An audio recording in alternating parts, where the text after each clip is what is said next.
Gordy no la escuchaba. Grandes lágrimas corrían por sus mejillas y tenía los ojos vidriosos. Cuando ladeó la cabeza y levantó la vista hacia el cielo, esos ojos no vieron el crepúsculo.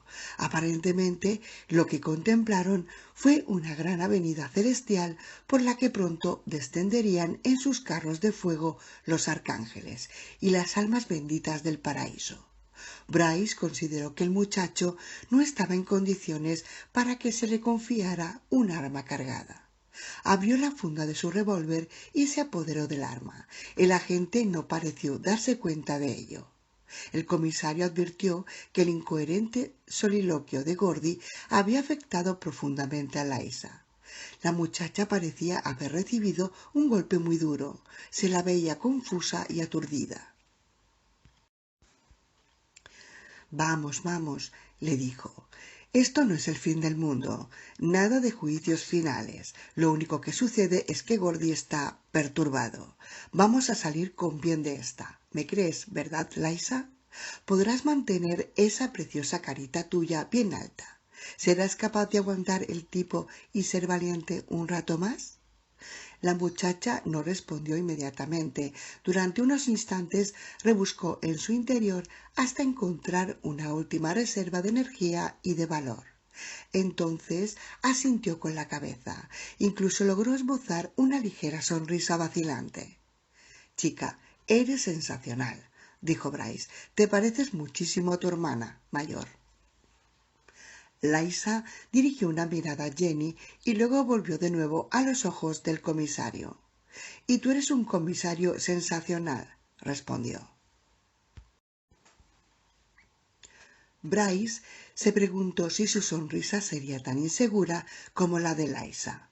La confianza que la pequeña depositaba en él le hacía sentirse inquieto, pues no la merecía. «Te he mentido, chiquilla», pensó para ti. «La muerte sigue con nosotros y volverá a actuar. Tal vez no en la próxima hora, quizá ni siquiera en todo el día, pero tarde o temprano volverá a actuar». De hecho, aunque no tenía modo de saberlo, uno de ellos iba a morir apenas unos instantes más tarde. Capítulo 32. El destino. En Santa Mira, Fletcher Cale pasó la mayor parte de la tarde del lunes destrozando la casa de Jake Johnson, habitación por habitación. Se lo pasó en grande. En una habitación auxiliar de la cocina, utilizada como despensa, localizó por fin las reservas secretas de Johnson. No estaban en los estantes, llenos a rebosar de alimentos enlatados o envasados en cantidad suficiente para un año entero, ni en el suelo, donde se apilaban cajas con otros suministros. No, el verdadero tesoro estaba bajo el suelo de la despensa, debajo del linóleo suelto, debajo del piso, en un compartimento oculto. Jake Johnson había escondido allí una pequeña colección de formidables armas de fuego, escrupulosamente escogidas. Cada arma estaba envuelta en una funda de plástico impermeable y hermética. Como si estuviera abriendo los regalos de Pascua, Cale procedió a desenvolverlas una a una. Había un par de Wits & Wesson modelo Combat Magnum, tal vez el revólver mejor y más potente del mundo, cargado con balas del calibre 357, y era el arma corta más mortífera que podía llevar un hombre, con suficiente potencia para detener a un oso. Con munición ligera del 38, era también un arma útil y de extrema precisión para caza menor. También había una escopeta de caza, una Remington 870 Bruckmaster, calibre 12, con mira telescópica de fusil, culata anatómica, empuñadura de pistola, cargador de gran capacidad y correa portafusil. Cale encontró también dos fusiles. Uno de ellos era un M1 semiautomático. Sin embargo, el otro era mucho mejor. Se trataba de un Heckler & Koch HK-91, un fusil de asalto soberbio que llevaba como complemento 8 cargadores de 30 balas, listos ya para montarlos en el arma, y 2000 proyectiles como reserva. Durante casi una hora, Kelly se dedicó a examinar y jugar con las armas, a disfrutar de ellas. Si algún policía se encontraba con él en su ida a las montañas, Kelly haría que lamentase no haber buscado por otro lado. El escondrijo bajo la despensa también contenía dinero, una buena suma. Los billetes estaban dispuestos en fajos enrollados con fuerza, rodeado con gomas elásticas y luego introducidos en grandes potes de vidrio para conservas, cerrados herméticamente. En cada pote había 3 a 5 fajos. Llevó los recipientes a la cocina y los depositó sobre la mesa. Buscó una cerveza en el frigorífico. Tuvo que contentarse con una lata de Pepsi. Tomó asiento ante la mesa y empezó a contar su botín. $63.440. Una de las leyendas modernas más extendidas en el condado de Santa Mira era la referente a la fortuna secreta de Big Ralph Johnson, amasada, según los rumores, a través de sobornos y chanchullos. Evidentemente, aquellos billetes eran lo que quedaba del dinero ilícito adquirido por Big Ralph, exactamente lo que Cale necesitaba para emprender una nueva vida. Lo irónico de haber encontrado aquel botín era que, de haber tenido esa cantidad en sus manos, la semana anterior no habría tenido que matar a Joanna y a Denny. Le habría alcanzado de sobras para solventar sus dificultades financieras con inversores High Country. Un año y medio antes, al convertirse en socio de High Country, no había podido prever que la empresa le conduciría al desastre. En aquel momento le había parecido la oportunidad de oro que, estaba seguro, el destino tenía que poner a su alcance tarde o temprano. Cada uno de los socios de inversiones High Country había aportado una séptima parte de los fondos necesarios para adquirir, parcelar y urbanizar un terreno de 12 hectáreas en el extremo oriental de Santa Mira, en lo alto de la Sierra Highline. Para poder participar en el negocio, que él se había visto obligado a comprometer hasta el último dólar que pudo reunir, pero los potenciales beneficios habían parecido justificar el riesgo. Sin embargo, el proyecto de la Sierra Highline había resultado ser un monstruoso devorador de dinero, con un apetito voraz. Según los estatutos de la sociedad, cada accionista se obligaba a realizar aportaciones complementarias si el capital inicial resultaba inadecuado para la culminación de la empresa. Si Kell o cualquier otro socio dejaba de realizar una aportación complementaria, quedaría fuera de inversiones High Country ipso facto, sin ninguna compensación por lo ya invertido. Sencillamente, se le diría gracias y adiós muy buenas.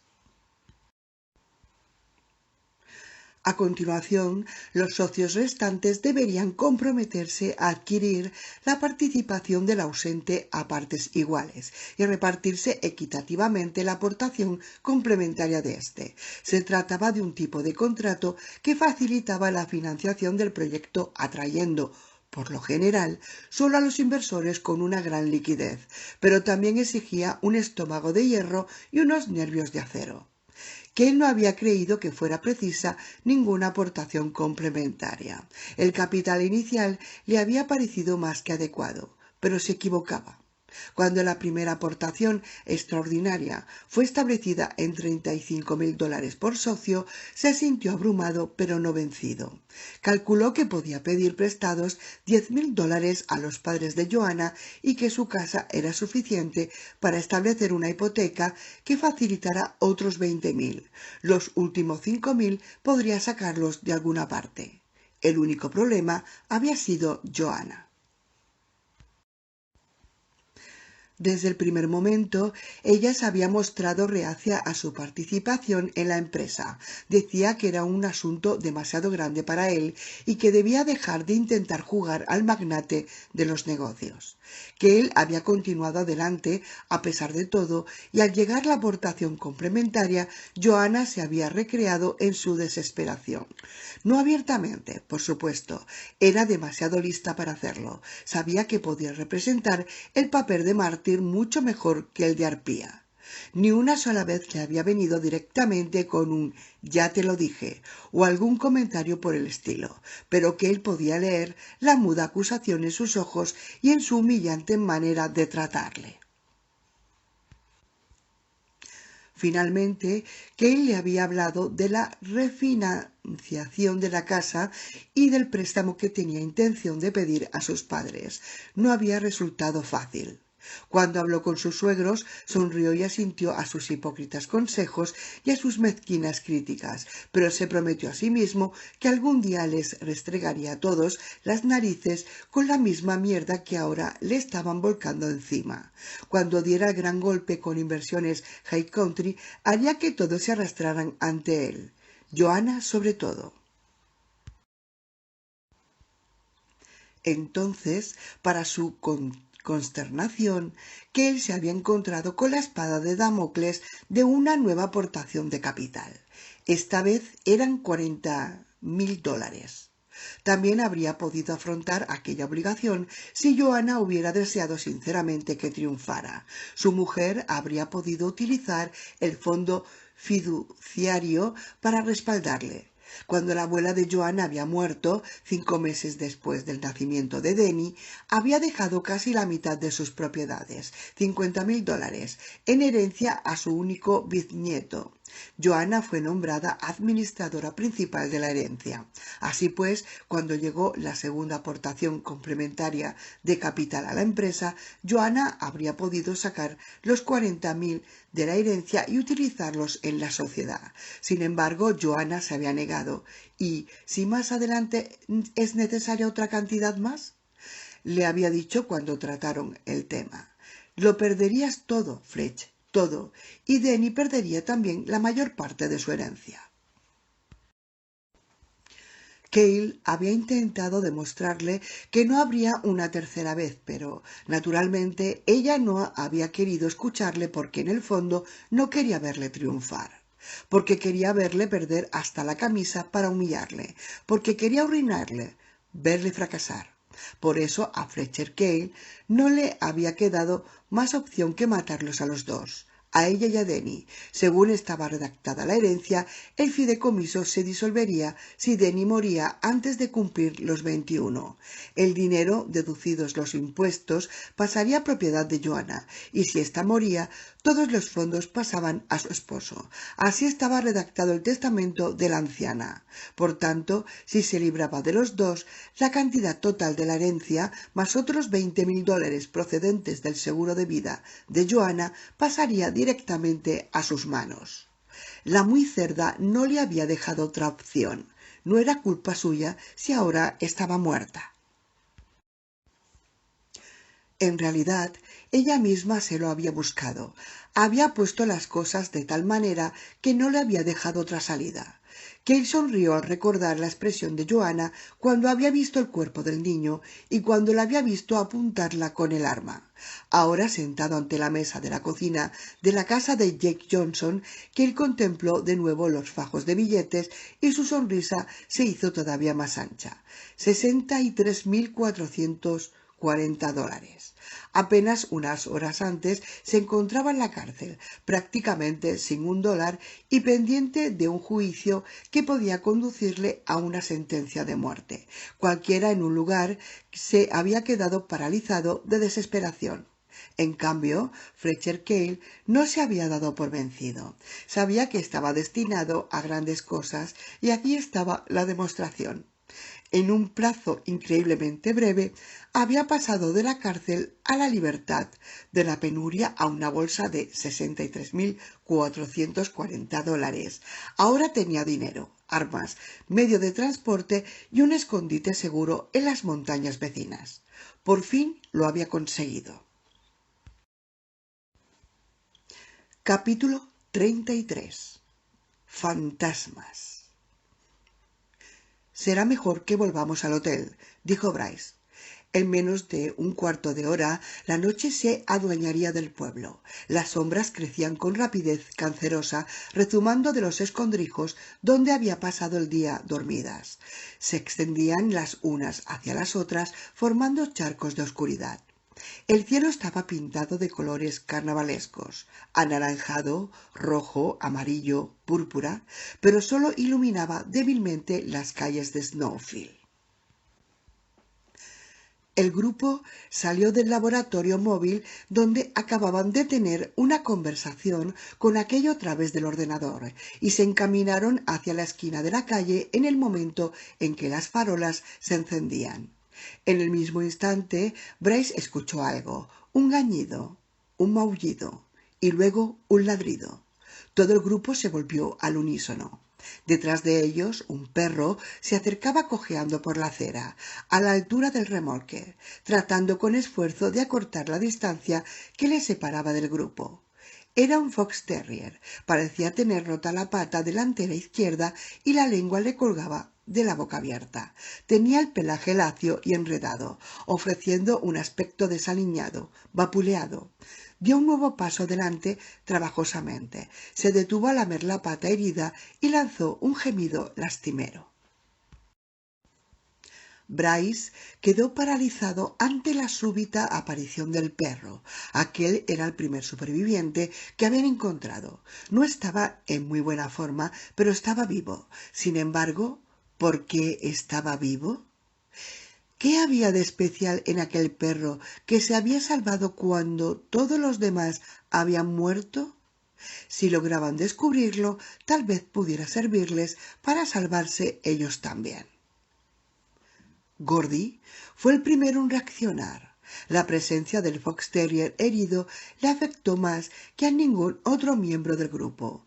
No podía soportar ver a un animal herido. Antes prefería sufrir él mismo. El corazón empezó a latirle aceleradamente. Esta vez la reacción era incluso más fuerte de lo habitual, pues Gordy sabía que no se trataba solo de un perro necesitado de ayuda y consuelo. Aquel fox terrier era una señal divina.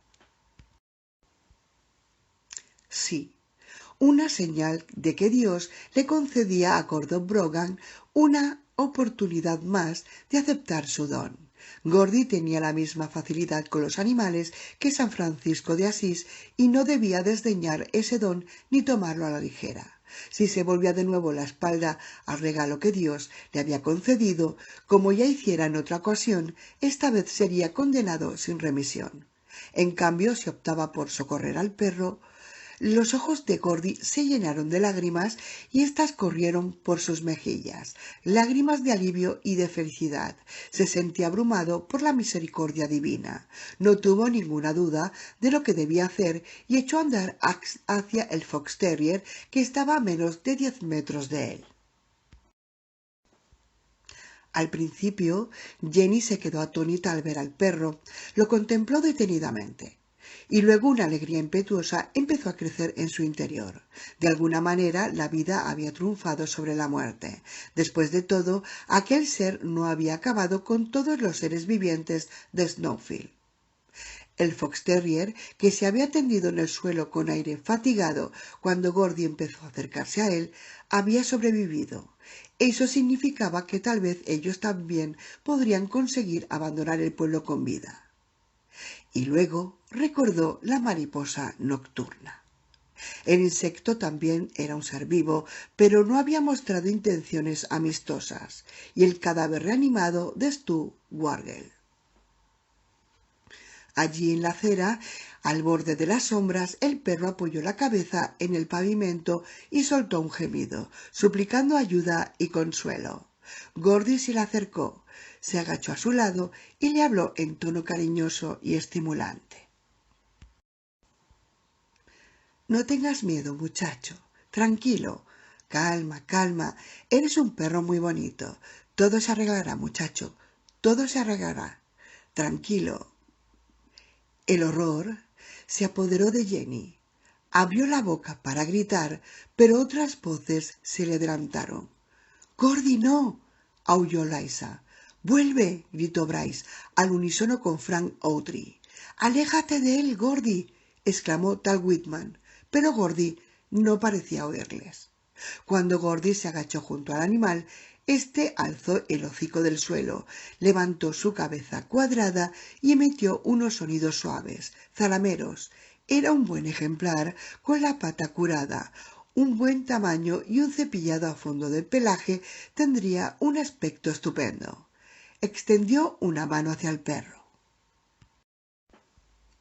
Este le frotó con el hocico, pero no le lamió. Gordy le acarició. El pobre bicho estaba frío, increíblemente frío y un poco húmedo. —Pobrecillo —murmuró. El perro desprendía también un extraño olor, acre, nauseabundo. En realidad, Gordy no había olido nunca algo semejante. —¿Dónde diablos te has metido? —preguntó al perro. —¿En qué clase de estiércol has estado revolcándote? El fox terrier lanzó un gañido y se sacudió. Gordy escuchó a los demás gritando a su espalda, pero estaba demasiado concentrado en el perro para entender lo que hacían. Pasó ambas manos en torno al animal, lo levantó del suelo, lo sostuvo entre sus brazos y lo apoyó en su pecho, con la pata herida colgando. Jamás había notado tan frío a un animal. No era solo que su pelaje estuviera húmedo y por tanto frío, tampoco parecía apreciarse ningún calor debajo de la piel. El perro le lamió la mano. Tenía la lengua fría. Frank dejó de gritar. Se limitó a mirar. Gordy había levantado del suelo al animal. Había empezado a cunarlo y acariciarlo, y no había sucedido nada terrible, así que tal vez era solo un perro. Después de todo, quizá era... Y entonces... El perro le lamió la mano a Gordy y una expresión extraña se formó en el rostro de éste mientras el perro empezaba a cambiar. ¡Cielo santo! Era como una masa de arcilla a la que las manos rápidas y hábiles de un escultor invisible estuvieran dando una nueva forma. La pelambre enredada parecía fundirse y cambiar de color.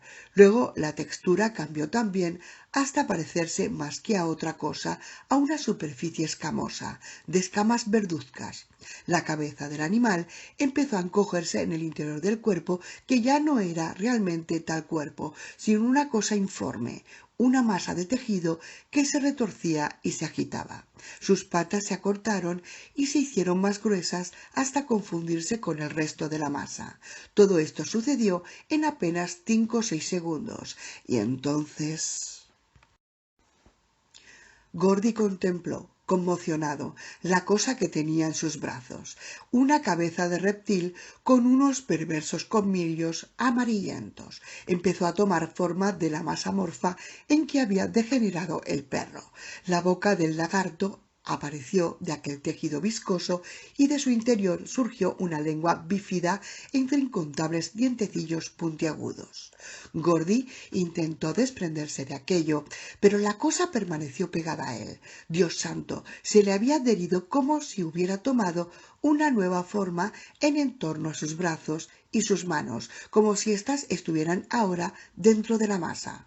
Entonces la sensación de frío cesó. De pronto la masa estaba caliente, cada vez más, dolorosamente caliente. Antes de que el lagarto terminara de cobrar forma de la masa de tejido pulsante, empezó a disolverse también para dar paso a una nueva forma de animal, un zorro esta vez, pero el zorro degeneró a sí mismo rápidamente antes de terminar de definirse, y se convirtió en una pareja de ardillas cuyos cuerpos estaban unidos como dos gemelos siameses, pero que se separaron rápidamente y... Gordy empezó a gritar. Agitó los brazos arriba y abajo tratando de liberarse de aquella cosa. El calor se había convertido ahora en un auténtico fuego. El dolor era insoportable. ¡Dios santo, por favor! El dolor le subió por los brazos hasta más allá de los hombros. El hombre gritó y sollozó y avanzó un paso adelante, agitó de nuevo los brazos y trató de liberar las manos, pero la cosa continuó adherida a él. Las ardillas, a medio formar, se fundieron nuevamente y empezó a aparecer un gato de aquel tejido amorfo que Gordy sostenía y que le tenía apresado. Luego el gato se desvaneció en un instante y empezó a surgir otra cosa. ¡Oh, no! ¡Dios mío! ¡Por Cristo, no! Una especie de insecto del tamaño del fox terrier, pero con 6 u 8 ojos en la parte superior de su repulsiva cabeza y un montón de patas puntiagudas y... El dolor le consumió por dentro. Avanzó unos pasos tambaleándose en zigzag hasta caer de rodillas y finalmente derrumbarse de costado en el suelo. Agitó brazos y piernas y, presa de un dolor agónico, se retorció y rodó por el empedrado de la acera. Sara Yamaguchi contempló la escena incrédula. La criatura que estaba atacando a Gordy parecía tener un control total de su ADN. Podía cambiar de forma a voluntad y con asombrosa rapidez. Un ser así no podía existir. Sara lo sabía muy bien, pues era bióloga, genetista. Aquello era imposible, y sin embargo, allí estaba. La forma parecida a una araña degeneró, pero no ocupó su lugar ninguna otra forma fantasmal. En su estado natural, la criatura parecía ser una mera masa de tejido gelatinoso, veteado de grises y rojos oscuros y marrones, como un cruce entre una inmensa ameba y algún hongo repugnante. La masa rezumaba sobre los brazos de Gordy. Y de pronto una de las manos de Gordy apareció entre la gelatina que la había cubierto, pero ya no era una mano. Por Dios, no lo era. Solo eran huesos, dedos esqueléticos, blancos y rígidos, completamente limpios. Toda la carne había desaparecido de ellos. La genetista sintió náuseas, retrocedió a tropezones, volvió el rostro y vomitó. Jenny obligó a Liza a retroceder un par de pasos, apartándola de la cosa contra la cual luchaba Gordy. La pequeña había roto a gritar. La masa viscosa rezumó de nuevo en torno a la mano reducida a huesos, se adueñó de 2 de los dedos desnudos y los envolvió con una especie de guante tejido pulsante. En un par de segundos los huesos desaparecieron también, disueltos, y el guante se transformó en una bola que se confundió nuevamente con la masa principal del organismo. La masa se agitó repulsivamente, se revolvió por dentro, se hinchó, formó un bulto aquí y una concavidad allá. Luego formó un nuevo bulto donde antes había habido una concavidad y viceversa, cambiando de forma febrilmente, como si un solo instante de inmovilidad significara la muerte. La cosa progresó por los brazos de Gordy y éste trató desesperadamente de librarse de ella. Y conforme avanzaba, la masa no dejaba nada tras de sí. Nada, ni muñones ni huesos, lo devoraba todo. Ahora la masa se empezaba a extender también por el pecho del policía y allí donde se posaba, Gordy desaparecía bajo ella y no volvía a salir, como si se sumergiera en una cuba de potentísimo ácido corrosivo. Liza apartó los ojos del desgraciado Gordy en plena agonía y se agarró a Jenny entre sollozos. Los gritos de Gordy eran insoportables. Tal ya tenía el revólver en la mano y echó a correr hacia su pobre compañero. Bryce le detuvo. —¿Estás loco, Tal? Maldita sea, no podemos hacer nada por él. Podemos liberarle de esos padecimientos. No te acerques a esa maldita cosa. No tenemos que acercarnos mucho para rematarle de un tiro.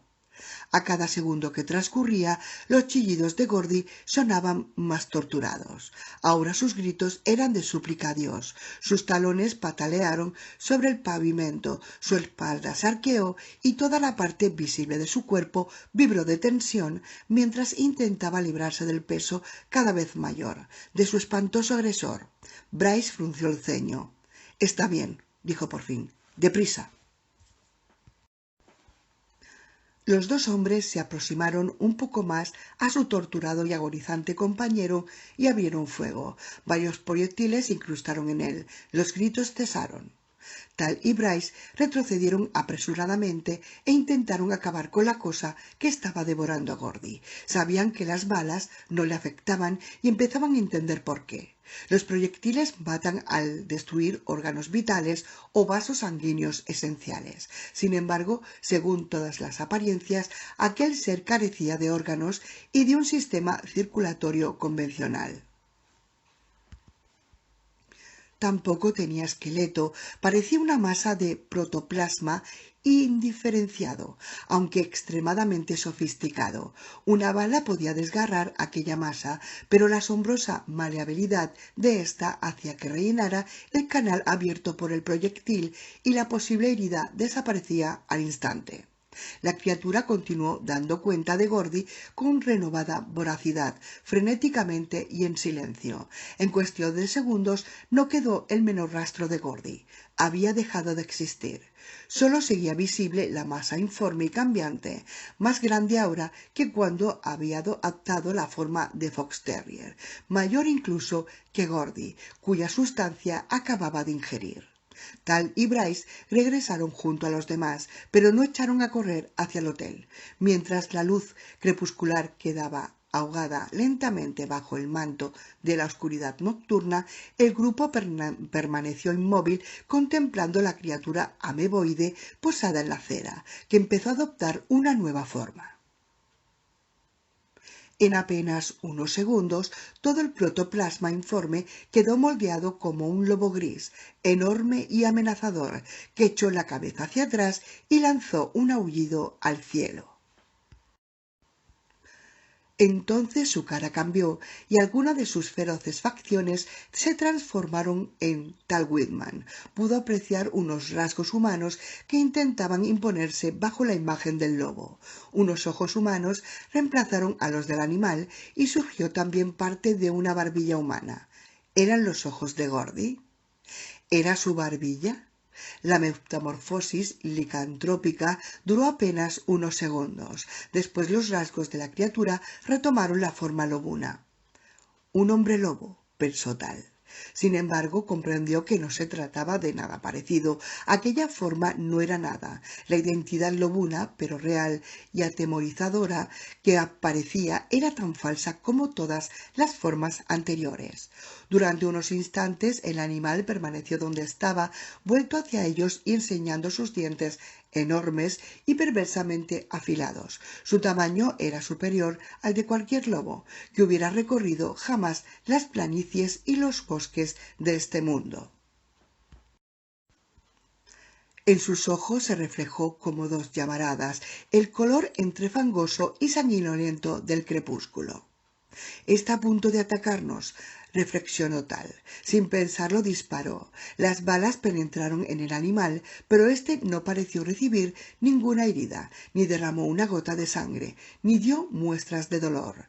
El lobo volvió su grupa hacia Tal con una especie de fría indiferencia ante sus disparos y se alejó al trote hasta la boca de acceso al alcantarillado, por la que desaparecían los cables de electricidad de los laboratorios móviles. De pronto algo surgió del agujero procedente de la red de desagües subterránea. Surgió y empezó a elevarse hacia el cielo crepuscular, estremeciéndose, batiendo el aire con tremenda energía. Era una masa oscura y pulsante, como un torrente de aguas fecales, salvo que no era un líquido, sino una sustancia gelatinosa que formaba una columna, casi el diámetro del agujero por el cual continuaba saliendo en un chorro rítmico obsceno. La columna crecía y crecía, 1 metro, 1 y medio, 2. Algo golpeó a Tal en la espalda. El teniente dio un brinco y cuando intentó volverse advirtió que solo había tropezado con la pared del hotel. Sin darse cuenta había estado retrocediendo, apartándose de aquella cosa monstruosa que se levantaba del acceso a las alcantarillas. El sargento apreció ahora que la columna pulsante, vibrante, era otra masa protoplásmica informe como el fox terrier que se había convertido en lobo gris. Sin embargo, esta cosa era considerablemente mayor que la primera criatura. Era inmensa. Tal se preguntó cuánta de su masa se ocultaría aún bajo la calle, y tuvo el presentimiento de que los desagües estaban llenos de ellas, de que lo que contenía la vista era sólo una pequeña parte de la inconcebible criatura.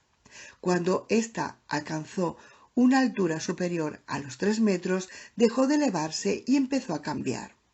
La mitad superior de la columna se ensanchó, formando una especie de capucha, de manto que dio a la criatura cierto parecido con la cabeza de una cobra. Después continuó saliendo más tejido amorfo de aquella columna rezumante, brillante, cambiante.